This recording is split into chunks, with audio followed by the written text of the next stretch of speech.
Kalau ada satu hal yang baik yang kita bisa belajar dari seorang Delilah, ini wanita yang kurang baik sebenarnya. Dan saya percaya dari hal yang tidak baik bisa muncul satu yang baik. Ini yang kita bisa belajar, bahwa Simson itu kalau bisa dibilang suka main perempuan, playboy, suka sekali menyinggahi perempuan-perempuan jalang. Tapi satu kali Simson jatuh cinta kepada Delilah. Apa kelebihan Delilah? Ternyata Delilah ini perempuan yang bisa memberikan rasa nyaman kepada seorang Simson. Ditulis dalam Hakim-Hakim 16 ayat 6-9, ayat 14, ayat 19. Simson itu tertidur di pangkuannya. Pertanyaan saya, seberapa sering istri-istri bisa membuat suaminya tidur lelap di pangkuannya? Bicara soal kemampuan memberi rasa aman, rasa nyaman kepada pasangan kita. Orang tuh bisa tertidur saking nyamannya. Banyak kali suami tuh malas di rumah, malas dekat dengan istrinya. Satu kali ada orang bercanda sama saya gini, "Bu Heni, tahu nggak kenapa Pak Jojo sering pelayanan keluar?" Saya bilang, "Kenapa Pak?" "Karena Pak Jojo itu nggak betah di rumah, nggak betah dekat sama Bu Heni."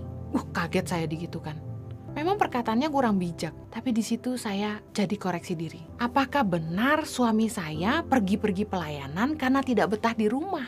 Tentu saya tanya sama suami saya, karena saya kan orangnya apa adanya. Saya bersyukur suami saya jawabnya gini, "Yang aku mau cuma kamu." Wah, lega saya. Langsung lenyap segala kekhawatiran saya. Dan saya sama suami saya kan punya tanggung jawab yang besar, memberi makan dan pendidikan untuk ribuan anak Indonesia. Tentu kami harus pelayanan kemana-mana untuk menolong Yayasan Tangan Pengharapan. Tapi ini jadi satu hal yang baik untuk menjadi koreksi. Kita harus bertanya, apakah suami kita betah di rumah karena kita? Apakah kita sebagai istri bisa memberi rasa nyaman kepada pasangan kita? Atau sebaliknya, apa sih yang bikin rumah tangga sering bertengkar? Yang pertama, karena kita tidak menguasai diri dan tidak lemah lembut. Amsal 29 ayat 22 berkata, "Si pemarah menimbulkan pertengkaran dan orang yang lekas gusar banyak pelanggarannya." Kenapa begitu? Karena orang yang emosian tuh nggak pikir panjang, ngomong seenaknya, meledak seenaknya, udah nggak jaga perasaan pasangan, ngomong karepe dewe, nyakiti. Mana ada orang marah perkataannya manis, kan nggak mungkin. Kalau udah marah kan omongannya tajam,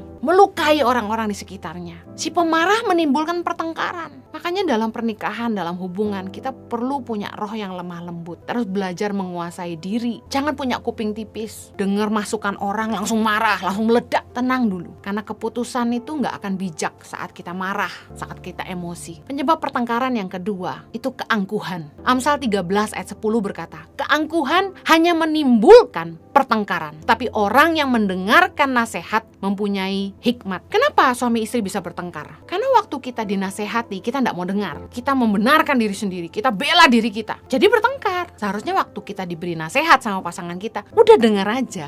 Kadang-kadang kita nggak terima, males diskusi sama suami atau malas diskusi sama istri, karena biasanya kita nggak maksud apa-apa, kita cuma kasih masukan, tapi ujung-ujungnya malah bertengkar. "Aku nggak perlu dengar kamu, aku yang buat keputusan." Keangkuhan, sumber pertengkaran.